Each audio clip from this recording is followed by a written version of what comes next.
Bismillahirrahmanirrahim. Wa ammal ujubu adnapun utawi ujub wal kibru lan sombong wal fakhru lan bangga fahuwa mongko utawi al madhkur minal ujubi ila akhirih adda'u iku penyakit al uddalu ingkang kronis wa huwa utawi al ujubu wa huwa utawi al kibru. Ini ternyata rujuknya al kibru ini ya.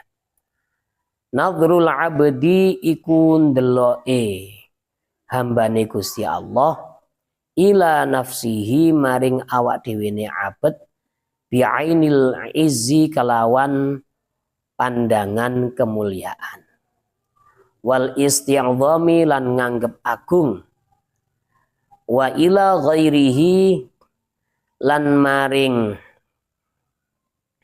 liyane abad bi'ainil iz ikhtiqari kalawan pandangan ngremehno wa dzulli lan ino wa natijatuhu utawi hasile al kibr alal lisani ing ngatasé lisan ayyakula iku yen to ngucap sapa wong ana ing kata-kata ana wa ana lan ana. Penyakit yang kronis yang sulit untuk disembuhkan ini adalah ujub, kibr, fakhr ya.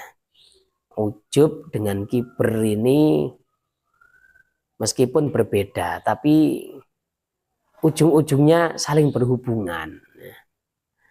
Orang itu nggak akan bisa sombong kalau dia ini nggak ujub gitu loh.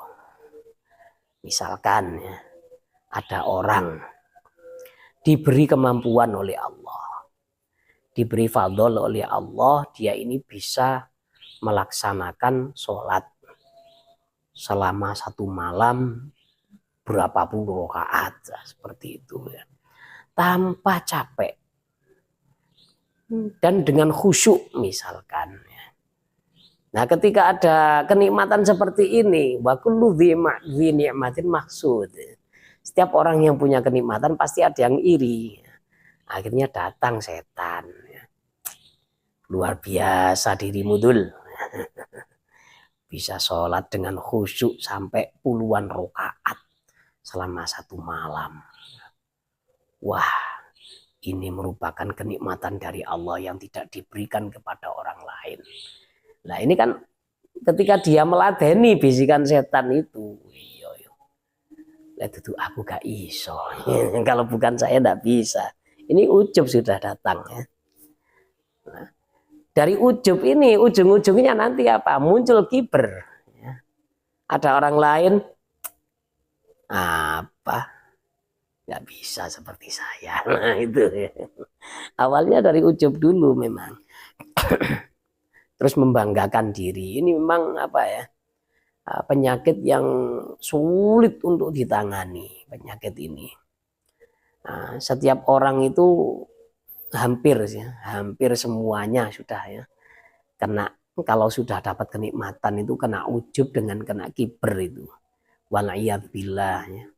Makanya Rasulullah itu kan pernah bersabda ya. La yadkhulul jannah man fi qalbihi mithqalu dzarratin minal kibri. Au kama qala Rasulullah ya. Tidak akan masuk surga kalau ada orang ya, yang di hatinya masih ada sedikit saja ya, seberat dzarrah. Dzarrah itu kalau guru kami mengartikan kan sebiji sawi atau sebiji bayam. Tapi kalau orang sekarang malah lebih keren lagi ya, sebiji atom. Waduh. Nah, dari perasaan sombong itu tidak akan masuk surga. Kenapa? Orang itu kalau sudah sombong ini pasti meremehkan orang lain. Ujung-ujungnya menolak kebenaran.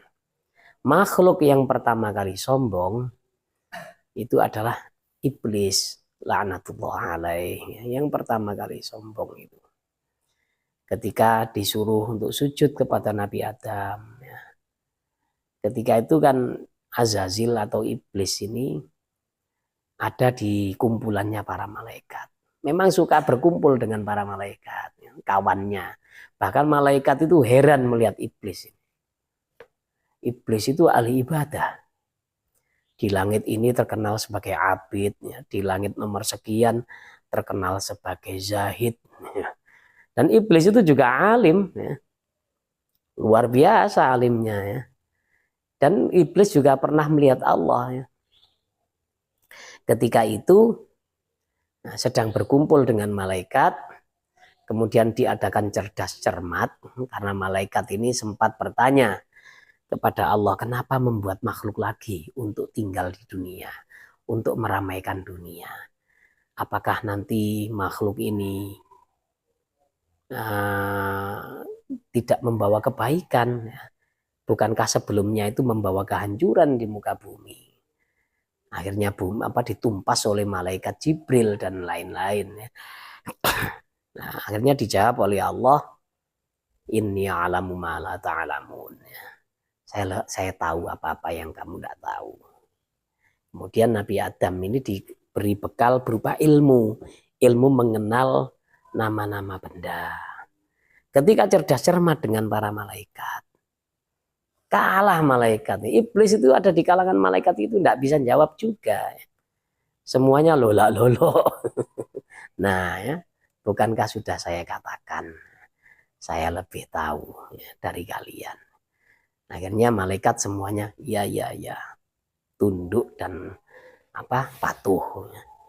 Ketika disuruh, berhubung sudah kalah, sujud. Bukan sujud ibadah, tapi sujud penghormatan. Ya. Hanya sebatas membungkuk, tidak sampai pada batasan ruku. Kalau ruku itu sudah ibadah. Membungkuk sedikit, ya, meletakkan sayapnya, kemudian menundukkan kepalanya, tanda hormat. Iblis nggak mau. Apa perasaan iblis? Ya sudah, ternyata selama ini dugaan saya tidak meleset. Dari awal penciptaan Nabi Adam itu ketika masih berupa patung dari tanah liat, iblis itu sudah punya insting, ya, sudah punya perasaan, punya feeling. Wah, kelihatannya makhluk baru ini pembawa masalah buat saya. Besok ini bakal jadi musuh kelihatannya ini. Makanya ditendang terus sama iblis kalau lewat depan patung Nabi Adam, ditendang. Pok gitu ya. Wah, ini ya. Betul, ketika dihidupkan oleh Allah, dikasih ruh, kemudian tanah liat berubah menjadi kulit. Nah, begitu kalah cerdas cermat sebagai makhluk yang baru, ya. Iblis disuruh untuk untuk tunduk kepadanya, untuk hormat. Lah makhluk yang senior ya gengsi dong. Ngapain, ini kan makhluk baru, ya. Nah, ini hati-hati, ya. Jadi kalau ada orang baru kemudian punya kemampuan di atas kita, nah ini kadang-kadang hati ini kadang-kadang nggak terima. Oh, ini ada orang baru kok sudah mengalahkan orang-orang lama. Nah, ini sombongnya iblis ada di situ. Akhirnya iblis ngomong, ana khairun minhu khalaqtani min nari wa khalaqtahu min tin, ya. Kama qala kaya oleh ngucap iblisu sapa iblis allainu kang dilaknat. Seperti iblis yang terlaknat ini bicara, ana utawi ingsun khairun niku makhluk kang luwih apik minhu timbang Nabi Adam. Khalaqta nyiptakaken panjenengan ni ing ingsun minarin saking geni, wa khalaqtahu lan nyiptakno panjenengan hu ing Adam min tinin saking lempung. Seperti yang diucapkan oleh makhluk terlaknat. Terlaknat ini maksudnya dijauhkan dari surga. Nah, kalau sudah dilaknat, tidak dikasih rahmat, maka dia ini tidak akan pernah beramal untuk keselamatan dirinya di akhirat nanti. Karena memang sudah dijauhkan dari surga. Nauzubillah, ya, kalau sudah kena laknat ini. Ya. Jadi hati-hati, jangan sampai kita itu melakukan hal-hal yang bisa mendapatkan laknat. Contohnya apa? Kesombongan ini dapat laknat. Ya. Kemudian ada lagi dosa yang dapat laknat itu seperti makan riba, atau memberikan hutangan riba, atau mencatat akad riba, atau menjadi saksi dari transaksi riba. Ini semuanya dilaknat, dan laknatnya itu sama. Ada yang berkata seperti ini kemarin. Kalau yang hutang kan sudah capek membayar, ngasih anak-annya dulu, mboke durung lunas. Jadi dosanya lebih sedikit daripada yang menghutangi, daripada rentenirnya. Jawabannya tidak seperti itu. Dua-duanya sama besar dosanya. Sama besar dosanya karena apa? Nah, orang tidak akan memberikan hutangan riba kalau tidak ada yang minta. Mustahil ada rentenir kalau nggak ada yang utang itu. Lah itu ya. Bahkan sekarang itu kan KUR ya, kredit usaha rakyat itu kan oleh bank-bank itu kan dijajakan ke kampung-kampung. Pernah toko kami, dulu kami pernah buka toko ya di depan, ya jualan beras, jualan apa gitu. Didatangi orang-orang bank. Ini seperti ini bu, gini. Ya. Ibu saya jawab, sudah mas, kita ndak mau muluk-muluk. Muluk-muluk kalau bukan uang sendiri, kalau hutang ke bank kan ya apa berkahnya ndak ada nih. Dan nanti ketagihan. Orang yang biasa hutang riba itu ketagihan terus. Nggak bisa berhenti kayaknya, dan laknatnya di situ. Berarti terus melakukan dosa terus tumpuk-tumpuk. Nah ini iblis ini ya juga seperti itu. Sampai hari kiamat, sampai ajal menjemput, mustahil dia ini taubat. Karena taubat itu rahmat. Nggak mungkin sudah orang ini akan taubat, ini iblis ini. Pernah suatu ketika iblis ini tanya sama Nabi Musa, Musa, apa iblis? Coba kamu tanya kepada Allah, bagaimana cara saya tobat? Nah, kata Nabi Musa, oke, saya mau tanya dulu. Tanya, entah lewat malaikat Jibril, entah tanya langsung, kan Nabi Musa memang punya keistimewaan bisa bicara langsung dengan Allah. Nah, dijawab kemudian ketika sudah dapat jawaban, bilang sama iblis, gampang kok iblis. Apa? Ya kamu sujud saja di kuburan Nabi Adam. Nah, mendapat jawaban seperti itu tertawa ya, dasar setan. Jangan tertipu dengan setan. Setan. Tertawa. Musa. Lo masih hidup loh, saya enggak mau, apalagi sudah mati. Dasar setan. Mana ada setan mau tobat. Itu sudah ya. Jadi iblis ini Masya Allah ya. Godaannya itu sangat halus ya. Nah, kalau orang itu sudah jadi alim, mau jadi sombong itu banyak sudah. Banyak godaannya itu banyak. Wa thamratuhu utawi buahe kikiber fil majalisi ing dalam piro-piro majelis at-tarafu'u iku ngrasa dhuwur. Wa taqaddumu lan maju. wa talabut tasadduri lan golek manggon ngarep fiha ing dalem majalis. Kalau di majelis selalu kepingin tampil yang terdepan, kepingin jadi orang yang paling viral, yang paling vokal. Wa fil muhawarati lan ing dalam percakapan, ing dalam bincang-bincang, al istingkafu iku nolak min ayyuradda saking yento dibalekno kalamuhu apa omongane iki wong alaihi ngatasé wong. Ketika apa? Ketika muhawarah, ketika diskusi, nggak mau dibantah. Jangan bantah saya kamu. Siapa kamu ini? Siapa saya? Katanya ya.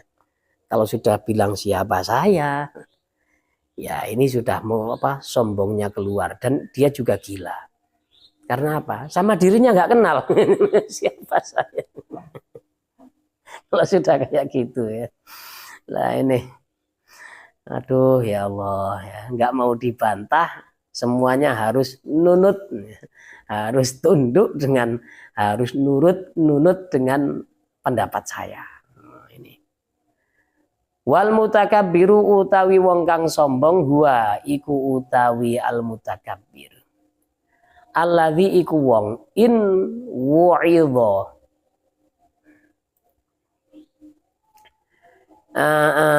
lamun di mau'idhai utawa dituturi sapa iki alladzi anifa mongko nolak sapa iki alladzi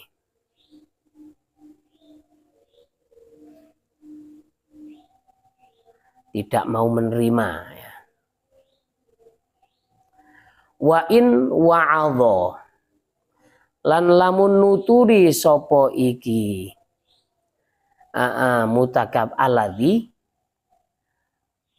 anufa atau anafa mongko kasar sapa iki alladzi. Waduh. Dia ini orang yang sombong, kalau dikasih apa? Mau idho menolak, tidak mau. Siapa kamu? Kamu anak kemarin sore mau bilangin saya, ya, mau ngajari saya. Nah, ini sifatnya orang sombong. Lah kalau apa memberi mau idho kepada orang metuwek, orang Jawa bilang metuwek ya, nah, sok-sokan dan bicaranya pasti kasar. Andaikan punya murid ini suka bentak-bentak, suka nyuruh-nyuruh. Naudzubillah ya. Nah, seorang guru itu ketika ada muridnya itu harus memperlakukannya dengan hormat. Orang yang datang ngaji ini jangan dianggap sebagai budak, harus dihormati, harus disayangi. Nah, harus dimuliakan betul. Karena ada orang menuntut ilmu. Jangan sampai dikasar, jangan sampai diremehkan. Ini akhlaknya seorang guru. Apalagi kalau zaman sekarang ya, jangan main tempeleng, jangan main tendang. Nanti kenapa perlindungan anak? Kalau zaman dulu guru nempeleng itu nempelengnya lillahi ta'ala ya. Pernah ada kiai di Lumajang itu. Kalau nempeleng itu sudah ya, istilahnya Pancasila. Beliau kiai harismatik memang betul ya. Jadi nempeleng itu kalau ada santri yang kurang akhlak, kurang apa itu. Pernah beliau lewat, kemudian ada santri, mungkin santri baru ya. Nah, santri kan kalau ada kiai lewat itu biasanya diam, nunggu kiainya lewat dulu baru jalan. Ini bentuk penghargaan untuk seorang guru. Enggak, ini nyelonong aja. Kiainya ini ngajari ya. Sini. Plok. Tapi enggak sampai mubarih, enggak sampai melukai ya. Nah, plok kena. Aduh. Ke kamar. Kenapa kamu? Kena Pancasila. Kalau seperti ini apa? Kalau pendidikan ya tidak masalah ya. Tapi kalau wajah itu kalau dalam pendidikan, kalau pukulan-pukulan seorang guru kepada murid ini sebaiknya menghindari wajah ya. Karena majma'ul mahasin, tempat kumpulnya sesuatu yang indah itu adalah wajah. Perhiasan seseorang itu kan wajah. Seorang lelaki, dia ini kan semakin pede kalau wajahnya ganteng. Perempuan juga gitu, kalau wajahnya indah ya, maka kan ganteng. Kalau ada lukanya kan pasti bingung untuk cari obat. Misalkan banyak jerawatnya, bingung kemana-mana cari obatnya ini. Nah, jadi orang yang sombong kalau dia jadi guru itu suka bentak-bentak, suka meremehkan muridnya. Harusnya murid itu dihargai seperti Rasulullah SAW. Ketika ada orang datang beriman, otomatis kan daftar jadi murid. Ada orang syahadat kepada Rasulullah, kan menjadi muridnya Nabi. Nabi bukan menyebut sebagai tolibi, bukan sebagai tilmidhi, bukan, tapi sahabati. Dan ini dawuh dari guru-guru kami, ya, kalau ada orang datang ngaji itu jangan dianggap murid, tapi konco santri ya, atau konco ngaji itu ya. Kita meniru akhlak Rasulullah SAW. Dan seperti itu juga untuk menghindari kesombongan. Woi, itu santriku, itu santri saya. Sekarang ngetop, woi itu santrinya, apalagi gurunya. Lah ini sombongnya muncul lagi nanti ya. Jadi ada santri, ya itu teman santri, teman ngaji saya. Nah, bilang seperti itu ya, supaya nggak sombong.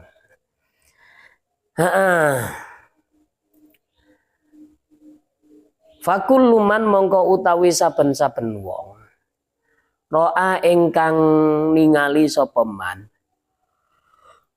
nafsahu ing awak dhewe ne man khairan hale luweh apik min ahadin timbang saking wong siji min khalqillahi saking makhluke Gusti Allah taala halimahulur sapa Allah fahuwa mongko utawi man mutakabbirun iku wong kang sombong bal yambaghi balik sayukjo anta elaka kedue sira anta alama apa yen tau weruh sapa sira annal khaira ing sak temene kebagusan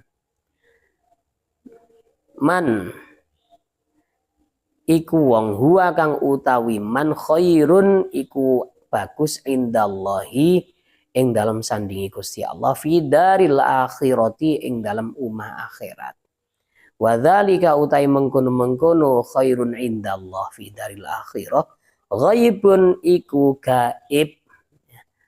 Fahuwa wa huwa utawi dzalik mauqufun iku dimandekno alal khotimati ing atase pungkasane. Fa'atiqa duka mongko utawi keyakinan sira fi nafsika ing dalam awak dhewe sira annaka ing sak temene sira khairun iku luwih apik min ghairika saking liyane sira jahlun niku kebodohan makhdhun ingkang murni. Supaya kita enggak sombong, caranya bagaimana? Kita harus tahu bahwa yang baik sesungguhnya itu adalah orang yang baik di sisi Allah. Dan baik di sisi Allah di akhirat itu kan nggak kita ketahui sekarang, sesuatu yang gaib. Ya. Dulu kami pernah punya seorang kawan ya, dari desa sebelah selatannya Kecamatan Sarang. Kawan kami almarhum ini punya seorang bapak. Bapaknya ini torikohnya atau jalan takorubnya kepada Allah adalah khidmah. Kalau sudah nolong orang itu ikhlasnya bukan main ya. nggak pernah minta bayaran, kawan kami ini. Dan beliau itu kalau ada acara kondangan atau pengajian, ini biasanya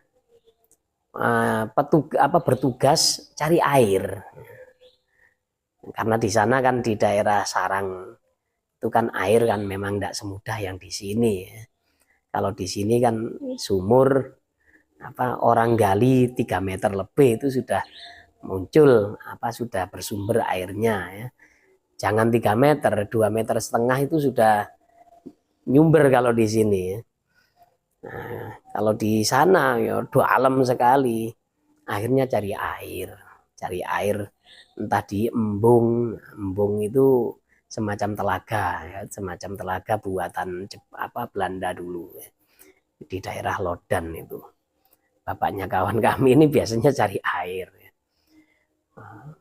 Ya kelihatannya orangnya ya lugu, kelihatannya lugu dah. Nggak ngawai, orang Jawa itu nggak ngawai kalau dia ini wali. Nggak potongan. Tapi ya memang torikoh ya. Atau cara untuk mendekatkan kepada Allah. Torikoh itu kan ada 3 macamnya. Yang pertama adalah ngajar. Ini yang paling tinggi. Ngajar. Kemudian zikir ibadah. Torikoh untuk dekat kepada Allah. Ya. Zikir ibadah orang memperbanyak melakukan ibadah nawafil. Nah, ibadah tatawu. Kalau fardu kan wajib. Jadi untuk semakin mendekatkan kepada Allah, diri kepada Allah, banyak melakukan ibadah-ibadah sunnah. Nah ini thariqah kedua. Kemudian yang ketiga, orang itu nggak mampu untuk ibadah tatawu yang banyak. Tapi dia ini khidmah, membantu sesama muslim. Ini juga thariqah. Dan itu juga berpotensi menjadikan dirinya ini sebagai orang yang dekat kepada Allah. Nah ketika itu, ketika derajatnya sudah mau ditunjukkan oleh Allah ya. Orang ini memang bapaknya kawan kami itu ya kalau di istilahnya sama kawan-kawan itu ya dijulek-julek no biasa ya. Atau kepalanya itu digini-ginikan itu kamu ini kelihatan bodoh orangnya. Tapi nggak tahu kalau itu orangnya dekat kepada Allah. Minas solihin yang tidak ada yang tahu. Ketika ada acara, air nggak ada. Dimarahi sama orang. Kamu ini gimana? Kenapa nggak ada air? Ya dia iktidar. Saya nggak bisa cari air, Pak. Jadi kenapa? Timbanya nggak ada. Loh ini acara sudah mau mulai, ya, sudah persiapannya sudah harus benar-benar mateng. Kok air nggak ada? Nanti yang masak gimana? Yang mempersiapkan ini dan itu ini gimana? Kamu ini gimana? Katanya orang-orang ya. Ya sudah kalau nggak ada timba itu keranjang rumput saja dipakai katanya. Ditantang seperti itu ya. Akhirnya apa? Bawa keranjang rumput betul sama orang-orang kok goblok sih. Kenapa kok nggak beli gitu loh? Nggak dikasih uang memang bukan orang punya. Nggak dikasih uang supaya beli timba, supaya beli blung atau tong air itu nggak dikasih. Malah suruh itu keranjang rumput kan kamu punya katanya. Orangnya memang suka ngarit ya, cari rumput untuk sapi. Sudah dibawa kata tetangganya tuh goblok ini orang ini. Habis itu dia masuk ke embung, diambil itu air pakai keranjang rumput, nggak tumpah. Hasil dibawa ke tempat ada acara tadi itu. Langsung semuanya terdiam. Langsung takut orang satu kampung sudah ya. Dan ketika derajatnya sudah dibuka oleh Allah seperti ini, biasanya nggak lama ya. Dapat berapa hari orangnya wafat. Nah ini, Masya Allah, ini walinya Allah ya. Jadi orang yang kelihatannya paling hina, di mata kita paling hina, di mata masyarakat orang yang nggak ada harganya. Itu kadang-kadang ya, orangnya adalah orang yang paling tinggi derajatnya di antara kita. Nah seperti itu. Jadi hati-hati. Nah, untuk menilai orang itu harus hati-hati ya. Memang ada sesuatu yang ditutupi oleh Allah. Allah itu menutupi rahmatnya, ridhonya dalam ibadahnya. Ibadah yang mana yang dapat yang bisa menjadikan Allah ridho? Itu tidak ada yang tahu. Nah, kemudian menutupi murkanya dalam maksiatnya. Maksiat yang mana yang membuat Allah murka itu? Ya, jadi jangan meremehkan sekecil apapun maksiat. Kalau menyebabkan murka Allah, nanti ujung-ujungnya gawat. Seperti ada orang perempuan nyiksa kucing. Kucing dimasukkan kurungan, nggak dikasih minum, nggak dikasih makan sampai mati. Ternyata ini penyebab murka Allah itu ternyata ini. Walaupun itu maksiat kecil. Oh, nggak bunuh orang aja kok, cuma nyiksa kucing. Kan maksiat kecil, tapi Allah sangat murka dengan perbuatan ini. Akhirnya apa? Setelah kejadian itu amalnya semakin buruk, lalu kemudian matinya su'ul khotimah. Nah, kemudian yang ditutupi oleh Allah adalah hamba-hamba solehnya atau wali-walinya Allah di antara para hambanya. Nah, ini banyak yang ditutupi oleh Allah. Jadi orang kelihatannya paling hina, ternyata orang yang paling dekat kepada Allah. Suatu ketika zaman zaman Sayyidina Hasan Al-Basri ya. Hujan lama nggak turun, paceklik lama. Orang sudah sholat istisqa, nggak ada yang turun. Hujan ini nggak turun, setetes pun nggak turun, ya. Gerimis pun nggak, apalagi sampai hujan lebat. Kemudian ketika pulang dari sholat istisqa, Sayyidina Hasan Al-Basri ini melihat ada seorang budak. Budak sudah tua, kurus, kepala gundul, masuk ke lapangan ketika orang sudah nggak ada. Lah Hasan Al-Basri ini melihat ini kok ada orang ini. Kok ada orang aneh nih. Sholat istisqa sudah buyar, dia datang sendirian. Mau apa dia? Diintip dari jauh, dilihat. Menengadahkan tangan ke langit ya. Dia berdoa, ya Allah, banyak hambamu yang membutuhkan air. Aku minta turunkan hujan sekarang. Begitu dia mengangkat tangan ke langit, hujan langsung turun. Kaget ya, Sayyidina Hasan Al-Basri. Luar biasa ini orang. Sudah tua, jelek, gundul, ya. Sudah ringkih badannya, kurus lagi. Dilihat terus kemana ini. Akhirnya orang ini pulang. Ternyata dia ini merupakan salah satu budak dagangan dari salah satu saudagar budak di situ ya. Wah, langsung mau dibeli orang ini sama Hasan Al-Basri ya. Datang ke juragan budak ya. Oh, ada apa Syekh? Sayyidina Hasan Al-Basri, seorang tabi'in. Saya mau beli budak ya. Oh, monggo silakan nih. Ini ada yang tenaga sapi, ada yang tenaga kuda, ini tenaga panteng, ini ada ini, sip ini. Ini ada yang cantik-cantik. Enggak, saya enggak minat sama yang itu. Yang mana? Saya cari dulu. Kan banyak budaknya. Itu yang lagi meringkuk lagi tidak melungker itu, meringkuk ya, di pojokan itu. Katanya saudagar budak ini, aduh, nggak salah saya minta mau beli itu. Nggak salah. Nggak ada untungnya sampean beli itu. Itu orangnya nggak bisa kerja, tiap hari menangis, sakit-sakitan, badannya sudah kurus kayak gitu kok mau dibeli. Nggak saya mantap mau beli itu. Nah, akhirnya didatangi. Ini kamu mau dibeli sama Sayyidina Hasan Al-Basri. Ya sudah, ikut sudah. Begitu ikut, tanya ini budaknya. Kenapa ulama seperti Anda yang butuh banyak, yang butuh diladeni, kok malah membeli saya? Membeli saya agak mahal lagi. Saya ini budak yang tidak bisa apa-apa.